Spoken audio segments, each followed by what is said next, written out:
आइए फिर से लौटेंगे नई कहानी के साथ। मोची की कहानी। किसी शहर में एक मोची रहा करता था। उसके घर के पास ही उसकी एक छोटी सी दुकान थी। उस दुकान में वह मोची जूते बनाने का काम करता था। तैयार जूतों को बेचकर जो भी पैसे मोची के हाथ लगते उन्हीं से वह अपने परिवार का पेट पालता था। हालांकि मोची अपना काम बड़ी मेहनत और लगन से करता था, लेकिन धीरे धीरे उसके जूते खरीदने वाले की संख्या कम होने लगी। ऐसे में उसे कम दाम पर अपने तैयार जूतों को बेचना पड़ता था। इसका नतीजा ये हुआ कि समय के साथ उसका सारा जमा पैसा भी खत्म हो चला।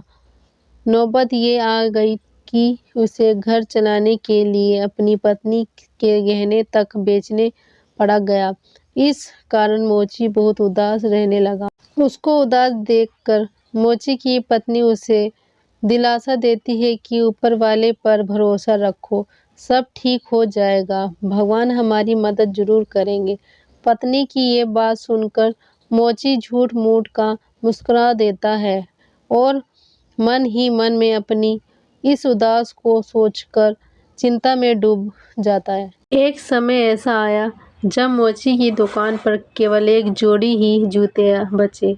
इसके अलावा उसके पास और जूते बनाने का समय भी मौजूदा नहीं रह गया।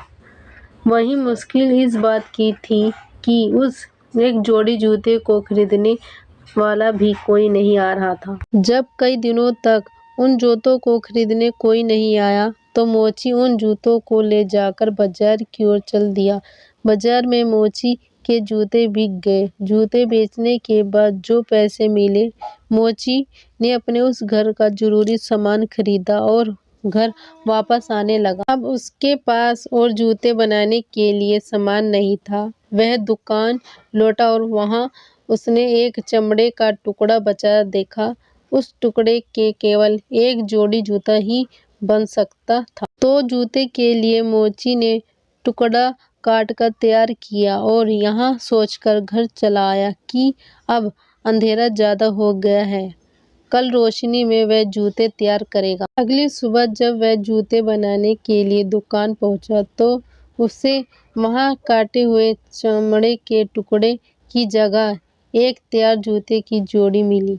वह जूते की जोड़ी इतनी खूबसूरत थी कि मोची उसे देखकर हैरान था। मोची ने उस जोड़ी को उठाया और फौरन बाजार की ओर रवाना हो गया। वो जूते इतने खूबसूरत थे कि मोची को उसकी अच्छी कीमत हासिल हुई। इस पर मोची बहुत खुश हुआ और हासिल हुए पैसे में से उसने कुछ पैसे जरूरतमंद लोग दिया। बाकी जो बचे उससे उसने जूते बनाने का सामान लिया। उस रात उसने 2 जोड़ी जूते के लिए चमड़ा काट कर रखा और घर वापस आ गया। अगली सुबह उसने फिर से वैसे ही खूबसूरत 2 जोड़ी जूते तैयार मिले। उसने घर आकर यह पूरी बात अपनी पत्नी को बताई। मोची की पत्नी बोली, देखा, मैं कहती थी ना कि भगवान हमारी मदद जरूर करेगा। ऊपर वाला सब कुछ देखता है, उसका किया ही है कि कोई नेक दिल हमारी इस तरह से मदद करे रहेगा। अब तो रोज जूते के लिए चमड़ा काट कर छोड़ने और अगले दिन बने बनाए सुंदर जूते पहनने का सिलसिला ऐसे ही चलने लगा। धीरे धीरे मोची की स्थिति सुधर गई और उसने अच्छा पैसा भी जमा कर लिया। तभी मोची की पत्नी एक दिन बोली, हमें एक दिन रात को रुक कर पता लगाना चाहिए कि हमारे लिए इस तरह से जूते कौन बना रहा है। यह सोचकर मोची और उसकी पत्नी रात को चमड़े का टुकड़ा छोड़कर दुकान में रुक गए। तभी उन्होंने देखा कि 3 बौने खिड़की से दुकान में घुसे और खुशी खुशी जूते बनाने लगे। पूरी तरह खूबसूरत जूते बनने के बाद वह तीनों बौने खिड़की के रास्ते ही वापस चले गए।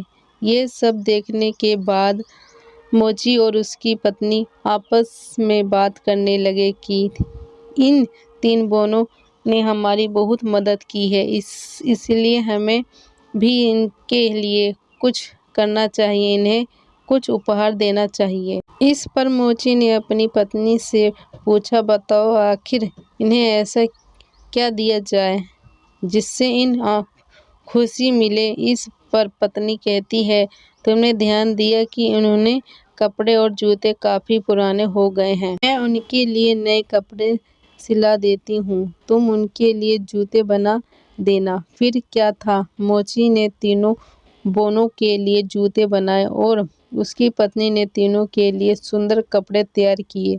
बाद में उन्हें ले जाकर दुकान में रख दिया और उस रात उन्होंने उन बोनों के लिए चमड़े का टुकड़ा नहीं छोड़ा। जब रात में तीनों बोने दुकान में घुसे तो अपने नए नाप के जूते और कपड़े पाकर काफी खुश हुए। उन्होंने कपड़े और जूते पहने और खुशी खुशी वहीं से चले गए। उस दिन के बाद से कुछ दिन तक मोची ने गौर किया कि उसके द्वारा छोटे गए चमड़े के टुकड़े वैसे ही कपड़े मिले हैं। मोची समझ गया कि अब बोने उसकी मदद के लिए वहां नहीं आएंगे। उसकी स्थिति सुधर चुकी है और उसके अपना काम खुद करना होगा। इतने दिनों में मोची को लोगों की पसंद का अच्छी तरह अंदाज हो गया था, इसलिए उसने पूरी मेहनत के साथ बोनों जैसे जूते बनाए और उन्होंने बाजार में बेचा। मोची द्वारा बनाए गए जूते भी लोगों को बहुत पसंद आए और उसका काम अब अच्छा चलने लगा। आपको ये कहानी अच्छी लगी हो तो लाइक करना, ज़्यादा से ज़्यादा शेयर करना और इस कहानी से क्या सीख मिलती है कमेंट बॉक्स पे ज़रूर बताना हमें।